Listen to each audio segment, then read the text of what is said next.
It's Myguyknowsaguy from Frenzy Sports, and I'm going to go over today's NBA schedule to come up with some picks and analysis.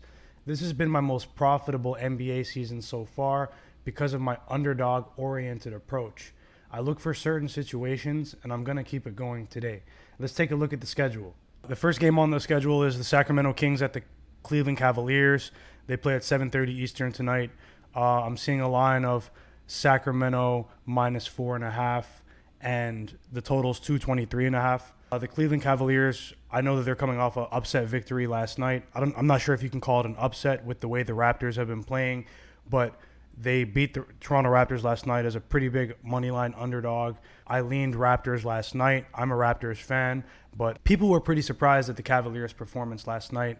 The Kings are minus 4.5 favorites on the road, which is pretty rare for them. They're coming off a game in which they were blown out by the Philadelphia 76ers. We know the Sixers are missing Joel Embiid. The Kings, they lost by 24 points after winning 2 games in a row. This is a team that is finding it difficult to go on any sort of winning streak, to be able to maintain any sort of winning momentum. The Kings have the most atrocious defense in the NBA, in my opinion, and taking them as road favorites is definitely not something that anyone wants to do if they want to make money on a consistent basis. Now, the fact that they are minus 4.5 point favorites on the road does signal something, but I'm not really going to take too much stock into that because I've been noticing in the last couple of days that a lot of these lines have been wrong. They've been wrong on the face of it, and the line itself has been confusing a lot of bettors.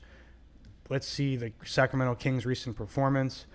The Sacramento Kings, they've won 2 of their last 3 games, but they're coming off a game on the road game against the Philadelphia 76ers where they got completely destroyed.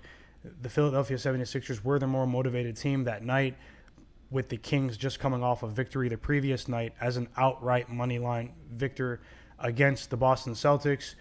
But they got blown off the court. They went back to their old ways.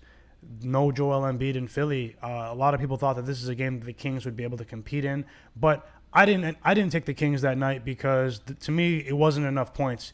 The Kings are a team that you cannot take after a win. You just can't take the Kings after a win this season.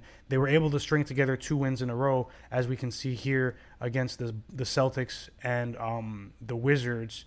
2 road games in a row, but this is a team, other than the stretch in the middle of the season where they were able to win 7 out of 8 games between January 22nd and February 7th, this is a team that is incapable of stringing together 2 consecutive wins in a row. That's why I took that win over Boston with a grain of salt. I was ready to fade them, but there was injury report manipulation in that game against Philly. Now on to tonight, I'm not comfortable taking the Kings as road favorites. I don't think the Kings are able to cover 4.5 on the road. This isn't a game that I'm going to pick by any means. I'm just going to fade this game altogether. Let's move on to the next game. And that's the Oklahoma City Thunder on the road as 3-point underdogs at the Minnesota Timberwolves. The total for this one is 227.5. I'll give you guys some of my insight in this one. The Timberwolves are coming off a loss to the Phoenix Suns. I had the Phoenix Suns that night, the second night of a back-to-back. They covered 10 points against the Timberwolves, just barely. It was a real sweat at the end of the game. The Timberwolves bench has been performing better as of late, especially since the All-Star break. A couple of guys for them are stepping up. The Oklahoma City Thunder, as I said before, they beat the Houston Rockets yesterday as outright moneyline underdogs. The game yesterday between the Thunder and the Rockets is a perfect example of a game that had a spread that was completely incorrect. This is a team in the Houston Rockets that is historically bad. They were on a 19-game losing streak going into yesterday's game, but the odds makers opened the Rockets as 4-point favorites, and they even closed as 4.5-point favorites against the Oklahoma City Thunder, a team that's not the best in the NBA, but they're not the worst either. We can all consider them to be a mid-range team when they're healthy. these two teams have pretty different situations heading into the second half of the season. We don't know if the Thunder are completely motivated to make the playoffs, because with the expanded playoff structure of 10 teams, the Thunder still have a shot to make the playoffs. The Kings, the team we talked about in the last game, they have a shot to make the playoffs. They're only 3.5 games back from the 10th spot. The Oklahoma City Thunder are a team also in contention for the 10th spot to make the new playoff format for this NBA season. The main betting factor for the Thunder is that they are one of the elite road teams against the spread in the NBA. We can see here that they are 14-8 against the spread this season, which is highly above average. It's highly above average, especially this deep into the season. I'll be honest, if Shai Gilgeous-Alexander plays tonight, then I'd be leaning towards the Thunder money line in this game. But these are two teams with different situations compared to the first time they met. The Timberwolves are integrating an entirely new coaching staff with Chris Finch. He's starting to get his feet wet as the coach. With the variety that we have tonight, this is a game that I probably won't play.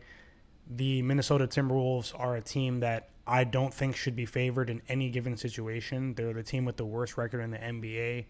The line is indicative of them having put together better performances since the All-Star break, especially with Anthony Edwards. We know he's about to make a push for Rookie of the Year, but at the end of the day, he's still a rookie. This is still a team that is really, really flawed defensively. The Oklahoma City Thunder are a team, even though that this is a team with the Thunder that has many different faces. They put together many different faces every night, many different lineups. They're one of the most difficult teams to assess in the NBA.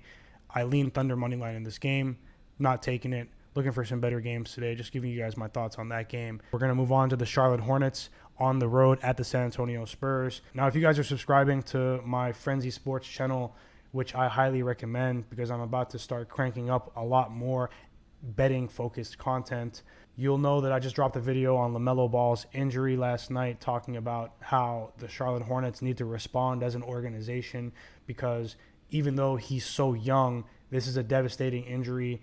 At this point in the season, the Charlotte Hornets still have 31 games remaining. To lose LaMelo Ball, a player that's injected life into your organization at this stage in the season, is just such a gut punch, and it really changes the makeup of the team. But we have to remember that this team in the second half of the season last year without LaMelo Ball was still a pretty good team with Devontae Graham.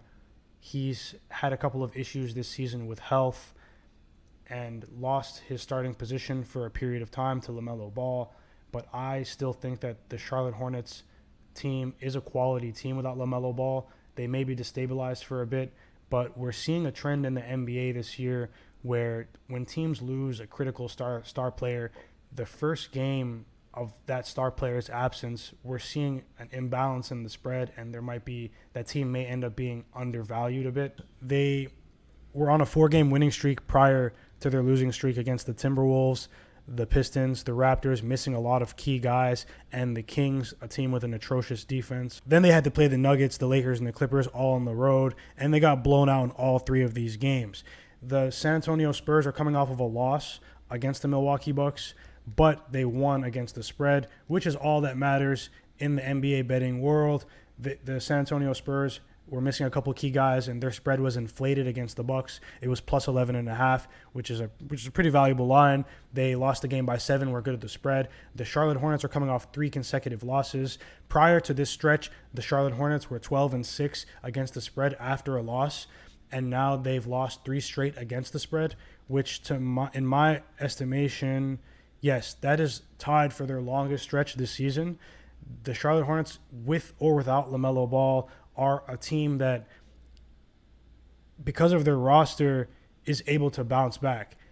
The San Antonio Spurs are not the Denver Nuggets, they're not the Los Angeles Lakers, and they're not the Los Angeles Clippers. The San Antonio Spurs are a team this season that I have a really good handle on. I've been able to accurately predict the results in their games pretty well.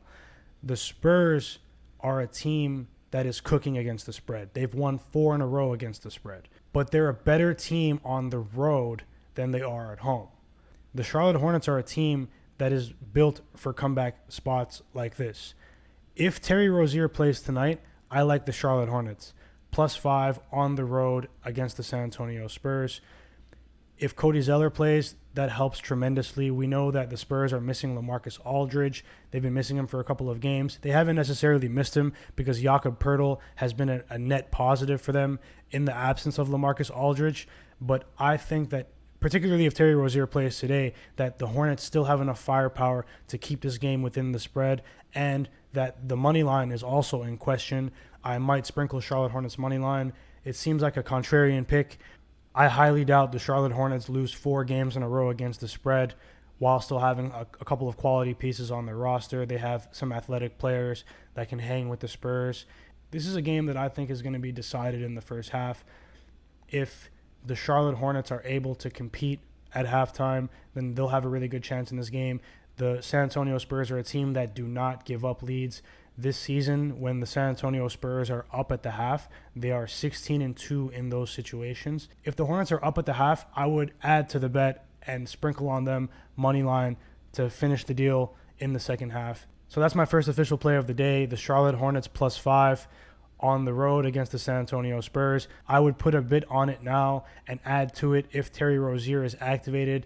But the value in the spread is now, as the line will probably come down to around +3 if Rozier is activated. If you enjoyed this video and like this commentary and content, subscribe to my Frenzy Sports YouTube channel and follow me on Twitter for more picks and predictions at Myguyknowsaguy, and follow my news page at Frenzy Sports TV. Thank you so much for watching.